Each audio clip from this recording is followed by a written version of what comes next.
Ito ay phone heatsink na nakita ko sa Shopee from Arctic Shark. Sa video na to, aalamin natin kung effective ba itong phone heatsink na to sa pagta-transfer ng heat. Ito yung mismong product natin. Kung makikita nyo, mostly copper material siya, which is a very good thermal conductor na mostly ginagamit sa mga laptops for cooling. Meron din tayong adhesive sa back. Tinanong ko yung store mismo at sinabi nilang thermally conductive to, which is great. At sa front, makikita natin yung engraving ng brand nila at yung black na coating na apparently graphene based dun sa product details. Para sa pagte-testing ng product na to, gamit ko itong Poco X5 Pro. We use 3D Mark para sa stress test natin. Ginamit natin yung wildlife stress test at nag-run ito ng 20 times. Ginamit din natin yung CPU monitor para sa floating temperature indicator. Tinest natin ito sa 25 degrees na ambient temperature. Nag-test din tayo ng may naka-attach na heatsink na no aircon and fan na nasa enclosed windowed room na almost under direct sunlight at around 12:04 p.m. Basically, yung room para siyang oven. Based dun sa test natin, yung control o yung walang heatsink nag-average ng 2,413.45. And yung merong heatsink ay nag-average on 2,423.9 points sa 3D Mark. Makikita natin na meron tayong significant performance increase. 0.43% nga lang on average. Nakita din natin na mas stable ang may heatsink compared sa wala.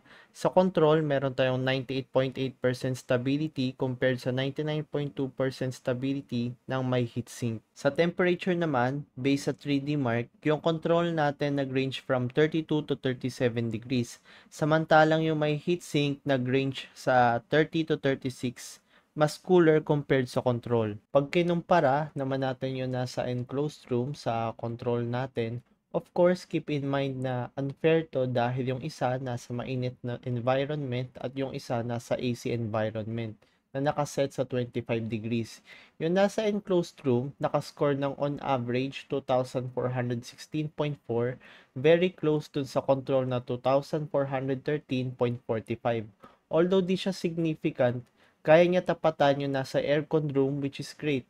Mas mataas din yung stability nung nasa enclosed room at around 99.3% compared sa 98.8%. Sa temperature, 35 to 42 degrees sa enclosed, higher compared sa 32 to 37 degrees no control. Nakatulong ba itong heatsink natin? Based on our test, yes, dahil napataas niya yung stability at yung points in some scenarios. Maliit nga lang na performance increase. Would I recommend na bumili at gamitin din ito?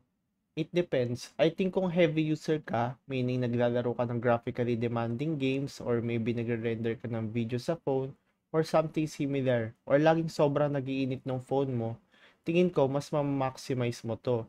Pero kung general user ka lang naman, for example, social media, text, calls, maybe casual gaming ka lang naman, hindi ko gaanong marirecommend to. Few things to keep in mind pagdating sa product na to. Isa itong copper material, a very good thermal conductor. Kung nagiinit cellphone mo, mas mararamdaman mo yung init pag nahawakan mo yung copper plate. Nararamdaman ko na kada finish ng stress test, ramdam ko na talaga na transfer yung heat sa plate. Yung phone natin, iba-iba yung material sa back. Pwede makaapekto yon sa transfer ng heat.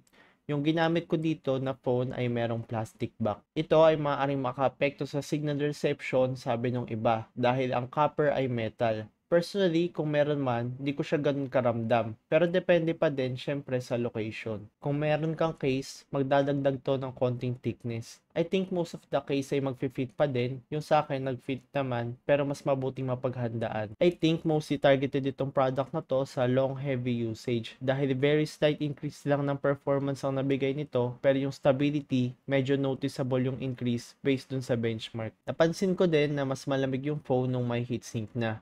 Based dun sa nire-return ng app na CPU monitor, pumalo siya ng 25 degrees, same sa nakaset sa AC. Lastly, I think mas maganda to if use kasama yung mga cooler na may Peltier module.